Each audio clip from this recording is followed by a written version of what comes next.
Eh bien bonjour à tous et à toute la famille, c'est Masca, j'espère que vous avez la forme, pour ma part ça extrêmement bien. Aujourd'hui on se retrouve pour une petite vidéo de débat les potes, parce que j'entends souvent parler de scalping, de cartes Pokémon qui montent en prix, avec aussi la hausse maintenant des prix de Asmodée. Donc je voulais vraiment exprimer mon avis général par rapport à la question. Donc aujourd'hui les amis, c'est vraiment quelque chose où je donne mon avis. Ce n'est pas la voix de la raison, ce n'est pas quelque chose qui peut plaire à tout le monde. Mais je tenais vraiment à parler de ça aujourd'hui parce qu'il y a pas mal de personnes qui me demandent en fait ce que j'en pense. Bon, déjà les potes, pourquoi j'en parle? Parce qu'aujourd'hui, on m'a dit qu'il y avait une taupe dans le Discord. C'est-à-dire qu'il y a quelqu'un qui a acheté la formation, c'est un admin de je ne sais plus quel groupe, je crois que c'est la ferme Pokémon, forcément ça doit être encore eux. Voilà, qui a acheté la formation pour voir si c'était pas du scalping qu'il y avait dans notre groupe, et auquel cas, tous les membres qui avaient acheté la formation seraient ban. Parce que voilà, maintenant c'est une grande chasse aux sorcières, les scalpers, et du coup, il faut évincer tout le monde. Évidemment, chez nous, il n'y a pas de scalping. Déjà, pourquoi? Parce que je trouve pas ça éthique, et de deux, je n'ai pas les contacts pour le faire, donc même si j'avais envie de le faire, je ne pourrais pas le faire. Donc à ce moment-là, il n'y a eu aucun souci à ce niveau-là, hein. Donc il n'y a pas de scalping. Nous, la formation, vraiment, je vous apprends à faire une collection, faire d'investissement Pokémon de manière saine, et sans impacter les autres, sans être égoïste, et de manière totalement naturelle. Bon les amis, maintenant on va parler d'une catégorie de personnes qui s'appelle les scalpers. Les scalpers, ce sont tout simplement des personnes qui vont venir scalper, c'est-à-dire prendre à la volée tout le stock d'un magasin. Ou du moins, ce qui est de plus intéressant dans le magasin. On va s'expliquer par rapport à ça. En fait, on a découvert il n'y a pas si longtemps, effectivement, qu'il y a un groupe qui fait payer des membres 25 € par mois pour avoir accès à tout ce qui est bon plan sur internet. Alors je suppose que ça marche avec des robots, c'est-à-dire qu'ils détectent ou ils doivent mettre des alertes mail ou je sais pas quoi, par rapport du coup à des stocks qui ressurgissent sur le net. Et dès qu'ils ont une alerte, boum, ils envoient tout ça et ils vont vider le stock. En 2 minutes, tout est parti, d'accord? Donc sur internet, c'est beaucoup plus simple parce que vous avez des robots. Mais maintenant, il y a quelque chose qui est encore pire, c'est que ça s'organise même dans la vraie vie. C'est-à-dire que sur le groupe Discord, ils s'organisent de manière géographique pour pouvoir procéder. C'est-à-dire par exemple, on va prendre, je sais pas, la région d'Alsace par exemple. Eh bien, sur tous les habitants qui sont de Strasbourg, vous avez des membres qui font partie de ces habitants-là, et qui vont s'organiser en se disant bon toi Robert tu vas aller target la grande récré de Strasbourg, toi tu vas aller voir le Pick Toys, et toi Jean tu vas aller regarder à la Fnac, d'accord? À la réouverture des magasins, ils sont là une demi-heure voire 1 heure à l'avance pour justement être les premiers dans le magasin. Ils font la queue, et lorsque le rideau s'ouvre, ils courent dans les rayons, c'est même pas ils marchent, ils courent dans les rayons avec un caddie, ils prennent tout l'étagère, hop, ils mettent tout dans le caddie. Genre vraiment, hein, d'une manière très violente comme ça, et ils passent à la caisse. Une fois que c'est fait, ils vont sur Vinted, ils prennent des photos, et ils mettent ça en vente, on va dire 50% plus cher, des fois beaucoup plus cher. Et ça du coup, je vais pas vous mentir les amis, c'est malheureusement le moyen de faire de l'argent le plus rapidement et le plus possible en si peu de temps en fait.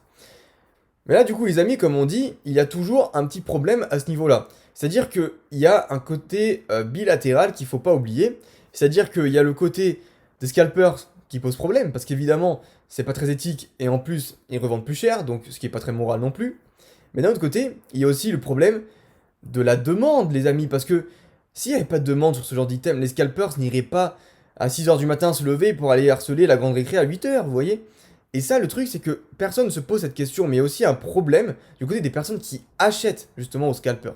Si vous voulez qu'il n'y ait plus de scalping, les amis, il y a deux solutions. Soit vous arrêtez tous, mais à 100%, hein, pas qu'il y ait un seul qui achète et c'est fini. Hein.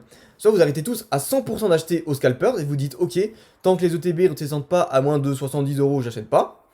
Ou alors, tout simplement, il y a la méthode forte, et à mon avis qui va se mettre en place prochainement, c'est le fait que les magasins augmentent leur prix de base. Voilà. Au lieu de dire les ETB destinés occultes c'est à 60 € ou 70 €, ce qui est de base le prix magasin, on va les mettre à 110 €. Et là, pour moi, c'est la bonne solution. Et là, vous allez vous dire, mais qu'est-ce que tu racontes? C'est pas la bonne solution de mettre ça plus cher. Le truc, c'est que, les amis, il faut toujours se dire un truc. Là, c'est le prix de base maintenant. On n'est plus sur du 60 € l'ETB.5. Que vous vouliez du Légende brillante, de la voix du maître, destinée occulte, destinée radieuse, tout ce que vous voulez, vous n'en trouverez plus à 70 €. Je suis désolé de vous l'annoncer comme ça, mais c'est vrai, vous n'en trouverez plus, c'est plus possible. Parce qu'aujourd'hui, ce que beaucoup de gens ne veulent pas admettre, notamment les collectionneurs qui n'ont pas envie de payer le prix, c'est le fait que le prix d'équilibre aujourd'hui ne soit pas de 60 ou de 70 € la ETB. Il y a beaucoup de demandes dessus. Aujourd'hui, une ETB, ça vaut entre 100 et 110 €. Honnêtement, vous trouvez à moins de 100 € une ETB destinée occulte, foncez. Voilà, ça vaut ce prix-là actuellement et vous n'en trouverez pas moins cher.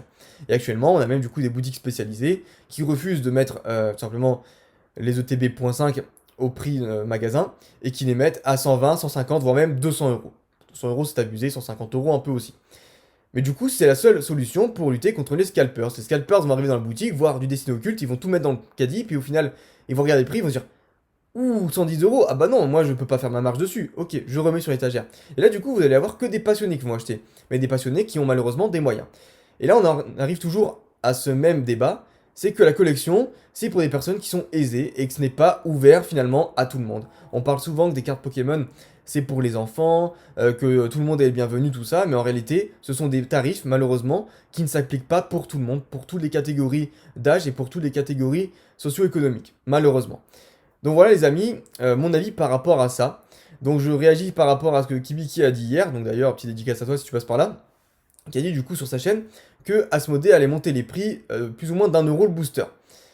Effectivement, ça va arrêter de faire du scalping aussi par rapport au blister, parce que avant il y avait du scalping que par rapport aux séries .5. Destiné occulte, évidemment, on en a entendu parler, Destiné radieuse, n'en parlons pas, et par rapport aussi à la voix du maître et les jambes brillantes. Mais ce qu'on n'avait pas prévu aussi, c'est que style de combat soit dévalisé et qu'on n'ait plus de booster littéralement en magasin. Il n'y avait plus rien, plus de coffret, plus de blister, plus de tripack, nada. Donc à ce moment-là, le fait d'augmenter le prix d'1 euro par blister, et du coup de les passer, je sais pas, de 6 euros à 7 euros, ça va réduire fortement la marge, tout simplement, des scalpers, et à ce moment-là, ils vont plus être tentés de dévaliser tout le stock du magasin. Donc voilà les amis, malheureusement, c'est la seule solution, je trouve, durable, parce que c'est pas que je ne crois pas en la solidarité Pokémon, mais malheureusement, aujourd'hui, il y a toujours des personnes qui ont des seuils différents, d'accord? On n'a pas tous un seuil, on se dit à 70 euros, moi j'achète, et voilà, c'est ça pour tout le monde, d'accord? Il y a des gens qui sont prêts à mettre 95 euros pour du Destiny Occulte, d'autres 100 euros, d'autres 105 euros, et c'est toujours au final celui qui met le plus qui va remporter, d'accord? Voilà, le truc c'est que les standards ne sont plus à ce prix, il faut pas se leurrer, les gens ne sont pas bloqués de voir une ETB à 80 euros ou 90 euros, ce n'est pas le cas. Aujourd'hui, les gens qui voient des ETB bien plus chers sont capables de les acheter, ils trouvent ça correct, ils ne veulent peut-être pas payer 150 euros, mais 100 ou 110 euros, ils vont les payer. Et ça, du coup, les amis, bah, ça va défavoriser tous ceux qui ne sont pas capables de mettre beaucoup plus. Voilà. Du coup, les amis, petit récap par rapport à ça. Je tenais vraiment à vous dire que je suis pas dans le camp des scalpers et je pense qu'au vu de ce que j'ai dit dans la vidéo, vous n'en douterez pas.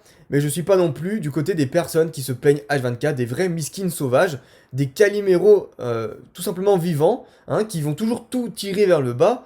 Parce que eux, ils n'ont pas les moyens de ci ou eux, ils ne peuvent pas ça. D'accord? C'est toujours la même chose. Je ne tolère pas ce genre de discours. Nous, les Français, on est vraiment les pros pour se plaindre. Et ça, clairement, on est reconnu comme ça à l'international pour ce genre de choses. Mais il faut arrêter, d'accord? Moi, personnellement aussi, j'ai plein d'objectifs. Certains, c'est d'avoir des destinées occultes, je sais pas, des displays ou des trucs style de combat, c'est très bien.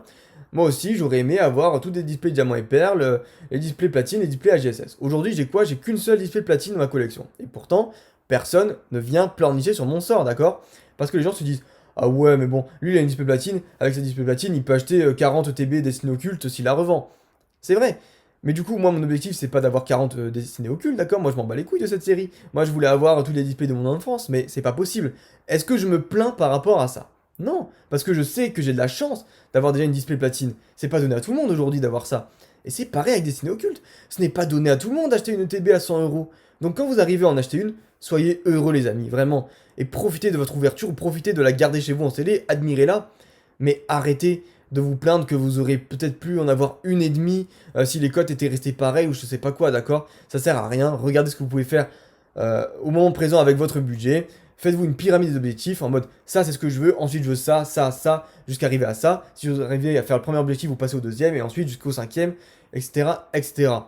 Mais voilà, vraiment, c'est le plus important, l'organisation, et surtout de rester campé sur ses objectifs. Voilà, c'est vraiment un gros conseil que je vous donne, c'est comme ça qu'on progresse. Si on est toujours en train de faire de la spéculation ou en train de rêver, c'est pas comme ça que les choses vont se concrétiser. Bref les amis, je suis désolé d'avoir été un peu énervé au cours de cette vidéo, mais vraiment c'est un sujet voilà, qui me fait pas plaisir quand on voit des gens comme ça venir saboter notre belle passion qui est Pokémon au niveau des scalpers, mais quand je vois aussi d'autres personnes qui sont toujours passives et qui sont toujours en train de se plaindre, c'est vrai que ça m'énerve aussi un petit peu d'un autre côté. Bon les amis, sur ce, je vous dis à la prochaine, portez-vous bien en attendant la prochaine vidéo, bye bye.